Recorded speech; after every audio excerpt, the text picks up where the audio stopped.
আসসালামু আলাইকুম আরহামাতুল্লাহ।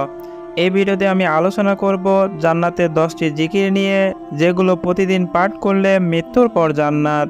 তবে হ্যাঁ, আগে নামাজ, সেটা তো সবাই জানেই। হাদিসে এসেছে বেনামাজির কোনো আমল আল্লাহ তাআলা কবুল করেন না এবং বেনামাজি তার আমল দ্বারা কোনোভাবে উপকৃত হবে না। তার কোনো আমল আল্লাহর কাছে উত্তোলন করা হবে না। সেই জন্য প্রথমে আমাদের নামাজি হতে হবে। এছাড়া ইসলামের মূল যে 5টি ভিত্তি, সেগুলো যেন আমাদের হেলায় না যায়। যে সহজ 10টি জিকির আজগার প্রতিদিন করলে মৃত্যুর পর জান্নাত, তার কোনো আমল আল্লাহর কাছে উত্তোলন করা হবে না। সেই জন্য প্রথমে আমাদের নামাজি হতে হবে। এছাড়াও ইসলামের মূল যে 5টি ভিত্তি, সেগুলো যেন আমাদের হেলায় না যায়। যে সহজ 10টি জিকির আজগার প্রতিদিন করলে মৃত্যুর পর জান্নাত, তার মধ্যে 1 নম্বর হলো প্রতিদিন 100 বার সুবহানাল্লাহ পাঠ করলে 1000 সওয়াব লেখা হয় এবং 1000 গুনাহ মাফ করা হয়। সহিহ মুসলিম। 2 নম্বর হলো আলহামদুলিল্লাহ মিজানের পাল্লাকে ভারী করে দেয় এবং সর্বোত্তম দোয়া। তিরমিজি শরীফের হাদিস। 3 নম্বর হলো লা ইলাহা ইল্লাল্লাহ সর্বোত্তম জিকির। তিরমিজি শরীফের হাদিস। 4 নম্বর হলো সুবহানাল্লাহ আলহামদুলিল্লাহ ওয়ালা ইলাহা ইল্লাল্লাহু আল্লাহু আকবার। এই কালেমাগুলি আল্লাহর নিকট অধিক প্রিয় এবং নবীজি সাল্লাল্লাহু আলাইহি ওয়াসাল্লাম বলেন, পৃথিবীর সমস্ত জিনিসের চাইতে আমার নিকট অধিক প্রিয়। সহিহ মুসলিম।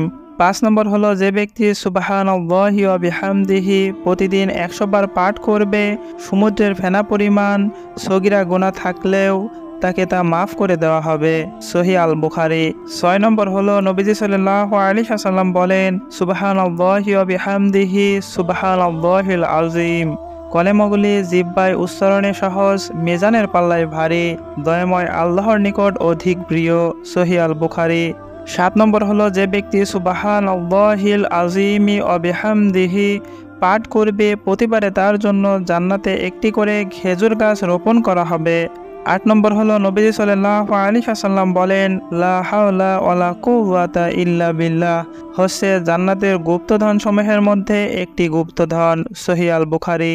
9 নম্বর হলো নবীজি সাল্লাল্লাহু আলাইহি ওয়াসাল্লাম বলেন, সুবহানাল্লাহ ওয়ালহামদুলিল্লাহ ওয়ালা ইলাহা ইল্লাল্লাহু আল্লাহু আকবার ওয়ালা হাওলা ওয়ালা কুওয়াতা ইল্লা বিল্লাহ।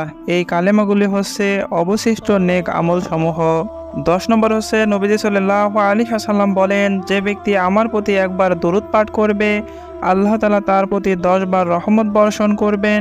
এবং নবীজি সাল্লাল্লাহু আলাইহি ওয়াসাল্লাম আরও বলেন, যে ব্যক্তি আমার প্রতি সকালে 10 বার এবং বিকালে 10 বার দরুদ পাঠ করবে, সেই ব্যক্তি কিয়ামতের দিন আমার শাফায়াত পাবে।